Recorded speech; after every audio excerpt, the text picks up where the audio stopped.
Today we're going to hear a passage from Jesus' Sermon on the Mount.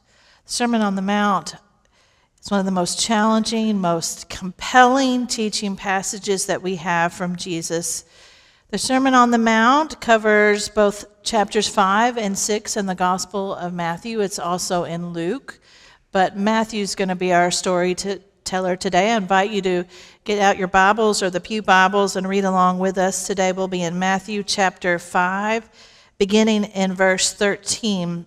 But before I read this passage, I wanted to remind you who Jesus is preaching to. Who is he preaching to in this Sermon on the Mount?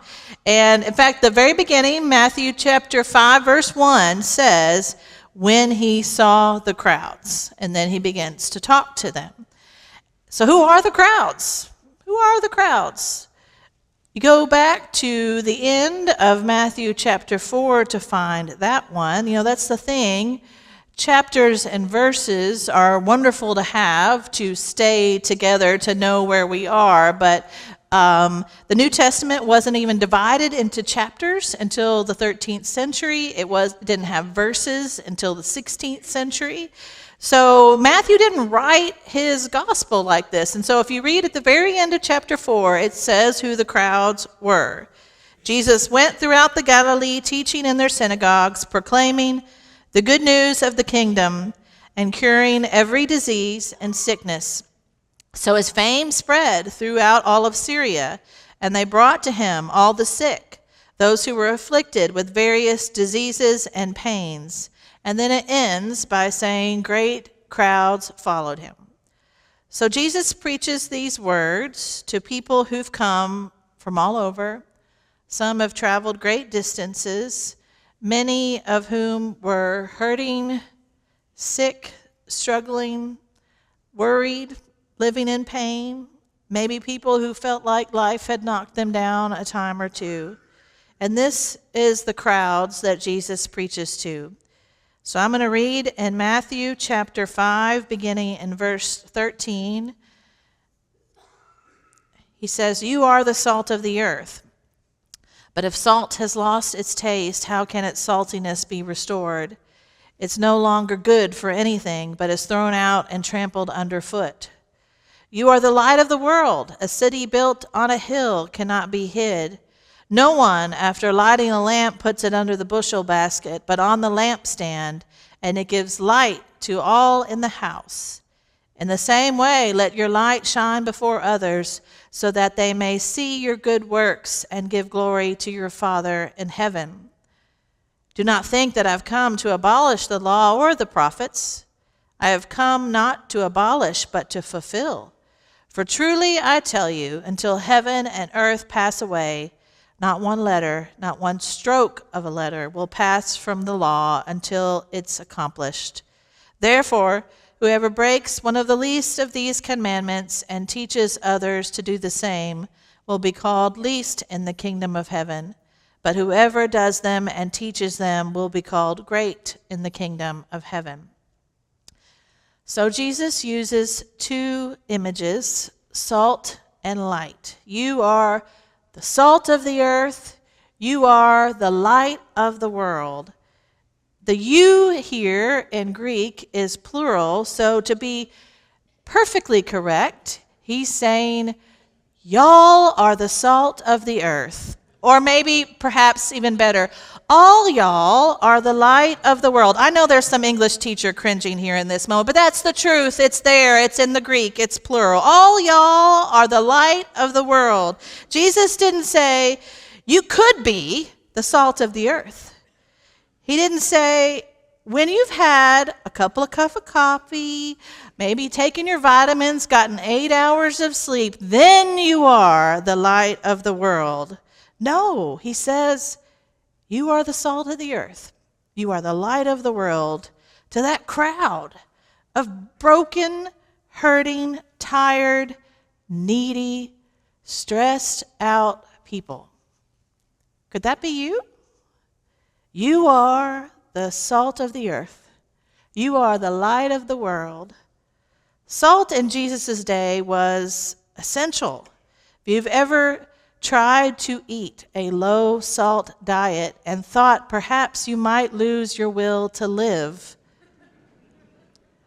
then you know how essential salt is. It's necessary. It makes everything better. Salt in Jesus' time was used for preserving and healing and purifying. Salt is mentioned countless times in the Old Testament. Roman soldiers were even sometimes paid with salt. That's where we get the expression worth his salt from. Salt was important, essential, necessary. Salt makes it better. And Jesus is looking at all these broken and worried people, and he says, you are the salt of the earth and light. Now, you probably know how essential light is. I know that throughout our recent snow and ice storm, there were many, many people here in this community worried that we would relive the ice storm some years ago. People still share their stories of how long they were without power, how they survived at their house, and would share tips for managing without electricity. You know, years ago, I remember this very distinctly in my mind. I was visiting Port-au-Prince, Haiti, and very little electricity available to people, sadly still today. And I went to church that had proudly just gotten a generator. And the generator was allowing them for the very first time ever to have evening activities. And so we were told we were going to an evening worship service at this church, and they had this generator for electricity. And I was shocked when I got there because they had one little light bulb, one light with one typical light bulb in this whole pretty big room. But they were so grateful. They were having church. They were worshiping. That light was allowing them to have worship. Light is essential. It makes everything easier. It illumines everything around it. Light makes the world a lot less scary. Jesus says, you are the salt of the earth. You are that light in the world, essential, needed. You enhance everything. You make what is unseen seen. That's who you are. Salt, light. You are what the world needs.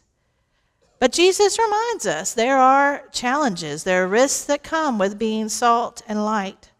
Salt can get so watered down, it can lose its flavor. You can't even tell there's any salt there anymore. Worthless. Doesn't even do what it's supposed to do. And when it comes to light, Jesus says, you might think the light is best when you try to save it or protect it for yourself, hide it under a bushel. No. All you do is squash out the very light you want to protect and save. Light is meant to shine. Light is meant to be shared with others too, like a lighthouse helping others find their way. You know, one of my favorite things at Camp Kumbaya is this little moment. And it is at the very end of the day. They typically close with a closing circle that happens down by the lake, by the campfire. And there's always a song, and there's always prayer, and then there's always instructions by the director, and then all the campers are dismissed. And this is my favorite part. As soon as it happens, soon as everyone's set free, the ones with the flashlights turn their lights on, and the ones who don't have flashlights gather around the ones who do have their flashlights, and then they all break out through the trails and the woods, and you can just stand there and watch. It looks like little lightning bugs going out through these little clusters of lights as all the campers head back to their cabins for the night. Light helps people find their way. That's who you are, Jesus says. You are salt, you are light. You're not meant to be some watered down version of yourself that blends into everything around you. No, you are meant to be the salt of the earth. And some days you may feel more like a candle in the wind than a lighthouse in a storm. You know, our Children's Worship and Wonder Ministry has a story. And I love Worship and Wonder. If you don't know, it's our children's worship time available for young students. And Most of the stories that the students learn and hear are Bible stories, but this one is really more of a theology story. And it always happens at the beginning of the year, and the Christ candle is lit in the room by the leader, the storyteller, and the leader lights that candle and reminds everyone that that's the light of Christ. And then one by one, there are all these tea light candles, and one by one, the leader will take the little tea light candle and light it off the Christ candle and will say, Caden, that's your light. Ian, that's your light. Grant, that's your light. One by one, the lights grow around them. And I'm telling you, the kids light up to hear their name and to see their light.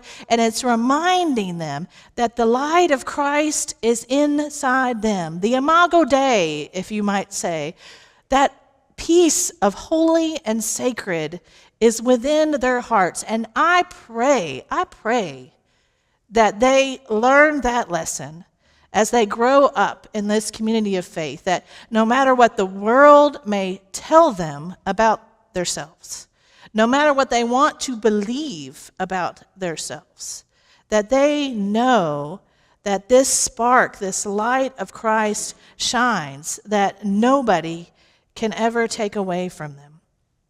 Because you know what? The truth is, us big kids, we sometimes forget. We need reminders of that too. Sometimes we don't want to believe it. We deny it. We fail to recognize it. Sometimes we don't even want to see it or recognize it in others. We spend time around people who would prefer to try to blow out our lights than to help us shine. And we water ourselves down trying to blend in, fit in, and we forget who we are, who we're meant to be. We forget. We're salt. We're light. You know, there's a church historian that I follow online. His name is Ryan Burge. I believe he's out of the American Baptist tradition. And he put out a chart recently of a survey that asked 2,400 Americans who used to identify as Christian that now identify as being non-religious. And the question to these 2,400 people was, what is the biggest factor in your identity change? And do you know the answer? Religious hypocrisy, 42% by a long shot. Largest response. It seems like even Christians sometimes have trouble recognizing salt and light when they see it. What's that old line that says, many people would be equally shocked to hear Christianity doubted or to see it practiced? Now, don't get me wrong. It breaks my heart that before I even read that survey, I already knew the biggest answer. Didn't you? You knew the answer already. You didn't need to see a historian tell you that. I already knew that the answer. It's not how it's supposed to be. And as much as I have dedicated my life to this institution we call the church, as much as I love the church, as much as I believe in the church and believe we really need the church, that the world needs the church, that our own hearts need the church, it still breaks my heart that so many followers of Jesus just don't look very Christian sometimes. So I know how serious an endeavor it is to say, you are light, you are salt, not meant to blend in and fit in. You are meant to shine and make the world better. But just this week, I thought about this. I saw people giving rides to doctors for the ones who didn't feel like they could drive in the ice. I heard about the strengths of those in their church praying for someone through a really hard season in life. I heard someone mention in the hospital how moved they were by all the letters they had received from people in the church. She said, I don't even know some of these people. That's the church. You who visit the ones who rarely get visited in the nursing facility. You who dare to extend forgiveness when it feels better to level the score. You who use your voice every single time someone starts talking about those people to say, hey, that's not right. You who say yes to serving the church as elder and deacon, even when your voice shakes when you say yes. You who prepare Sunday school lessons and flip pancakes for Logos. You who show up and encourage and give. You who pray for your children and your children's children. You who carry hope that healing from addiction really is possible. I don't know why Jesus chose the likes of you and me to be salt of the earth and light of the world. But we didn't call ourselves that. That's what Jesus calls us. You are the salt of the earth. You are the light of the world. Even if some days you feel too weary, even if some days you feel too broken or too hurt or too scared or too sad, you are the salt that makes the world better. You are the light that shines through the darkness. Even if some days you feel less like a shining lighthouse in the storm and more like a cell phone battery flashlight holding on at 5%. Lord, please, please, please, help us make it. And I promise you, it will be enough. Amen.